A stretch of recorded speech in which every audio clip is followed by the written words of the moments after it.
మాజీ ఎమ్మెల్యే వల్లభనేని వంశీ అరెస్టుపై YCP TDP నేతల మధ్య మాటల యుద్ధం నెలకొంది. వంశీని అక్రమంగా అరెస్ట్ చేశారంటున్న వైసీపీ నేతలకు అదే స్థాయిలో కౌంటర్ ఇచ్చారు తెలుగుదేశం నేతలు. చట్టానికెవరూ అతీతులు కాదని చెబుతున్నారు. వంశీ అరెస్టుపై ఇరు పార్టీల నేతలేమన్నారో ఓసారి చూద్దాం. వారానికి ఒక ఇన్సిడెంట్, ఓ రోజు వైజాగ్లో జరిగితే, ఓ రోజు శ్రీకాకుళం జరిగితే, ఓ రోజు అనంతపురం జరిగితే, ఓ రోజు గుంటూరులో జరిగితే ఎంతసేపు వాడిని అరెస్ట్ చేస్తాం, వీళ్ళని అరెస్ట్ చేస్తాం, వాడిని ఎదిరితే అది ఇది, ఇవన్నీ రొటీన్ జాబ్. అవి దానికి అంత పబ్లిసిటీలు, దానికి అంత ఈ ప్రాధాన్యతలు, దాని మీద అంత ప్రత్యేకమైన ఫోకస్తో అవసరంలే. కక్షపూరితమైన వ్యవహారాలను ప్రజలు కోరుకోరు. సరే, మీ విధానం అయితే ఇంకో 4 సంవత్సరాలు పోయిన తర్వాత ఎన్నికలు వచ్చినప్పుడు ఆ విధానాలు ఆలోచించుకుందాం. ఏదేమైనా సరే ఆ అరెస్ట్ అనేది దాన్ని తీవ్రంగా ఖండించవలసిన అవసరం ఏంటి?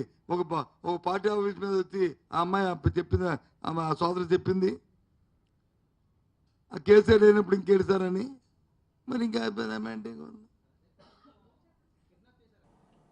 చాలా కొరత రాష్ట్రంలో ఉండే కార్యకర్తలకి. ఎందుకంటే అతను తెలుగుదేశంలో పుట్టి పెరిగి తల్లిపాలు తాగి రొమ్ము గుద్దినోడు. అతను వాడిన భాషకి ఫ్యాక్షన్ ఏరియాలో అయితే ఇప్పటికి అతను ప్రాణాలతో ఉండేవాడు కాదు. ఫ్యాక్షన్ ఏరియాలో అయితే ఇక్కడ కాబట్టి నువ్వు బతికి బయటపడ్డాడు. ఒక క్రూర మృగం, ఒక దుర్మార్గుడు వాడే భాష మాట్లాడినాడు. ఒక దుర్మార్గుడు. అది ఎందుకు ఈ జిల్లాల్లో వాళ్ళు ఎందుకు సహించారు, అది మేము జీర్ణించుకోలేకపోయినాం. ఈరోజు అరెస్ట్ చేస్తే కూడా అక్కడ నాటకాలు ఆడాడు. అక్కడ డ్రెస్ చేసుకొని వస్తానని చెప్పి అందరికీ రెచ్చగొట్టి ఫోన్లు చేసి ఆపేదానికి ప్రయత్నం చేశాడు. నేనేమంటానంటే, నువ్వు గన్నవరం పార్టీ కార్యాలయం మీద చేసిన దాడి ఎప్పుడన్నా చూసామా? కార్లు తగలబెట్టించావు, మొత్తం ఫర్నిచర్ ధ్వంసం చేశావు, మనుషుల్ని చంపపోయినావు. ఆ కేసులో ఈరోజు కంప్లైనెంట్ అక్కడ వాచ్మెన్, ఒక అటెండర్, అతన్ని భయపెట్టి దుర్మార్గంగా విత్డ్రా చేయించేదానికి ప్రయత్నం చేశావు. ఈరోజు ఏమైంది? నీ బతుకు బయటపడింది, బట్టబయలైంది. కేసు తీసుకొచ్చి ఆయన మీద ఎస్సీ అట్రాసిటీ కేసుని పెట్టి అరెస్ట్ చేయడం, ఆ చట్టాన్ని ఏ రకంగా దుర్వినియోగం చేస్తున్నారు.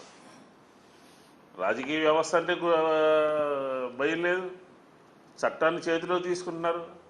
ఆఖరికి న్యాయమూర్తుల్ని, న్యాయ వ్యవస్థని కూడా తప్పుదారి పట్టించే విధంగా ఆంధ్రప్రదేశ్లో వ్యవహరిస్తున్నారు అని చెప్పని కూడా ఈ సందర్భంగా చెప్పచ్చు. దీంతో సరిపోదు. ఏ రోజైనా సరే అక్రమంగా, అన్యాయంగా, ఏకపక్షంగా తప్పుడు కేసులు నమోదు చేస్తే భవిష్యత్తులో మీరు కూడా ఏ రకంగా ఇబ్బంది పడతారో అని చెప్పినది ఒక మాట గుర్తుపెట్టుకోవాలని చెప్పని కూడా వైఎస్ఆర్ కాంగ్రెస్ పార్టీ చెప్తా ఉంది. భవిష్యత్తులో అధికారం ఎప్పుడు కూడా శాశ్వతం కాదు. అధికారం ఎప్పుడు కూడా ఒక్కరి దగ్గర ఉండదు. అధికారం ఉన్నది కదా అని ఏకపక్షంగా ఈ అరెస్టు ఆంధ్రప్రదేశ్ పోలీసులు కుట్ర చేసి, ఉన్నత స్థాయి వర్గాలు కుట్ర చేసి ఈరోజు ఆయన మీద కేసు పెట్టినటువంటి పరిస్థితి చూసాం.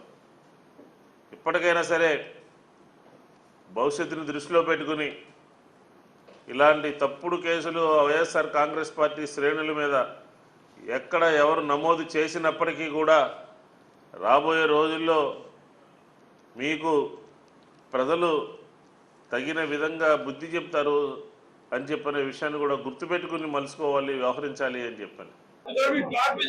అరెస్ట్ ఎప్పుడే చేయాలి? ఇప్పటి వరకు చాలా లేట్ అయింది.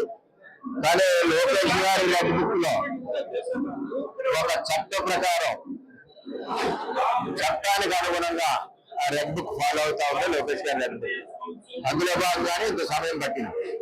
దేవాలయం లాంటి పార్టీ ఆఫీసులు, ఏ పార్టీకి సంబంధించిన దాని మీద దాడి చేయడం దుర్మార్గం. ఆ కార్యక్రమంలో వంశీ ఎన్రాలయ ఉన్నారు కాబట్టి అతను అరెస్ట్ చేశారు, తప్పలేదు. ఎవరన్నా సరే ఒక పార్టీ ఆఫీస్ తెప్పున్నారు, ఆ ఆఫీస్ మీద ఇతరులు దాడి చేసినప్పుడు ఎవరో క్షమించారు. లేట్ ఎందుకు అయిందంటే, దాడిలాగా తీసుకెళ్లి ఒకరేసేంటంటే ఆ పద్ధతి తెలుగుదేశం పార్టీ కూడా ప్రభుత్వం లేదు. ఒక చట్టం, ఒక సిస్టమ్, చట్ట ప్రకారం వాళ్ళు చేసిన తప్పు కరెక్ట్ అనుకుంటే, తప్పు చేశారనుకుంటే వాళ్ళు లోపలికి వెళ్తారు. అదే లోకేష్ గారు. తప్పుడు కేసులు పెట్టి ఉదయం ఇంటికి వెళ్ళి అరెస్ట్ చేసి ఈరోజు ముందుకు తీసుకెళ్ళడం జరుగుతుంది. తప్పకుండా దాన్ని వైఎస్ఆర్ కాంగ్రెస్ పార్టీ తరఫున మేము తీవ్రంగా ఖండిస్తున్నాం. ఏదైతే ఇలాంటి వ్యవహారాలు ఇలాంటి విషయాలు జరుగుతున్నప్పుడు ప్రతి ఒక్కరిగా గుర్తుపెట్టుకోవాల్సింది, రేపు మళ్ళీ ఈ రాష్ట్రంలో జగన్మోహన్ రెడ్డి గారు అధికారంలోకి వస్తే ఎవరైతే తప్పు చేశారో, ఎవరైతే ఇలాంటి తప్పుడు కేసులు పెట్టి మా నాయకుల్ని మా కార్యకర్తలను ఇబ్బంది పెట్టారో వాళ్ళని తప్పకుండా చట్టపరంగా చట్టం ముందు నిలబెట్టే విధంగా వైఎస్ఆర్ కాంగ్రెస్ పార్టీ ఉంటుంది. తప్పకుండా ఏదైతే ఈ తప్పుడు కేసులు ఇష్యూస్ అన్ని గారు కోర్టు వారి గారు గమనించి మా నాయకులకి మా కార్యకర్తలకి న్యాయం చేయాల్సిందిగా కోరుకుంటున్నాం. తప్పకుండా ఈరోజు రాష్ట్రంలో రెడ్ బుక్ రాజ్యాంగం నడుస్తుంది. వైఎస్ఆర్ నాయకులు వైఎస్ఆర్ కాంగ్రెస్ పార్టీ కార్యకర్తల మేర రెడ్ బుక్ రాజ్యాంగం అంటే ఎవరైతే పార్టీకి వ్యతిరేకంగా, ప్రభుత్వానికి వ్యతిరేకంగా, లేకపోతే వాళ్ళు ఎవరైతే కక్షపూరితంగా ఉన్నారో వాళ్ళ మీద ఎలాగైనా యాక్షన్ తీసుకోవాలని చెప్పిన ఒక ఉద్దేశంతో నడుస్తుంది. ఇది ఎంతో కాలంగా నడవదని గారు ఈ సందర్భంగా చెప్పారు. ఎస్సీ ఎస్టీ కేసు కూడా పెట్టారు ఈరోజు అదే చెప్తున్నాం కదా, భయపెట్టిస్తాం, ఎస్సీ ఎస్టీ మర్డరు అంటే అనేక కేసులు పెట్టారు. వీటిలన్నిటి మీద గారా జడ్జి వారు తగిన న్యాయం తీసుకోవాలని చెప్పిన గారా జగన్మోహన్ రెడ్డి గారు తప్పకుండా మా నాయకులకు మా కార్యకర్తలకు అండగా ఉంటామని సందర్భంగా చెప్తున్నాం. సత్యవర్ధన్ ఎస్సీ కులానికి చెందినటువంటి వ్యక్తి, అతన్ని బెదిరించి కిడ్నాప్ చేసి అతను పైన దారుణంగా దాడి చేసినందుకు గాను సత్యవర్ధన్ కుటుంబ సభ్యులు ఇచ్చిన కంప్లైంట్ మేరకు అతని పైన కేసు కట్టి అతను రాత్రి అరెస్ట్ చేయడం జరిగింది. చట్టాన్ని నుంచి ఎవరు తప్పించుకోలేరు. ఇవాళ రోజున వల్లభనేని వంశీ చేసిన మోసాలు, దుర్మార్గాలు చాలా ఉన్నాయి. నియోజకవర్గంలో మట్టి దోపిడీ చేశాడు, చాలామంది మీద తప్పుడు కేసులు బనాయించాడు. గన్నవరం ఆఫీస్ పైన తను దాడి చేసి గన్నవరంలో ఉన్నటువంటి తెలుగుదేశం పార్టీ నాయకులపైనే కేసు పెట్టి చెదురు రాజమండ్రి సెంట్రల్ జైలుకి పంపించి చాలా కాలం జైల్లో ఉంచాడు. ఆ సందర్భంలో స్త్రీలు కూడా జైలుకి వెళ్లాల్సి వచ్చింది.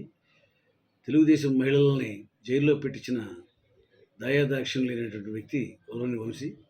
అతను అధికార దుర్వినియోగం చేసి అధికారాన్ని అడ్డం పెట్టుకుని గన్నవరం నియోజకవర్గంలో అన్ని రకాలుగా దోపిడీ దోషుని కొన్ని వందల కోట్ల రూపాయలు సంపాదించుకున్నాడు. అన్నిటిపైన కూడా చర్యలు తీసుకోవడం జరుగుతుంది.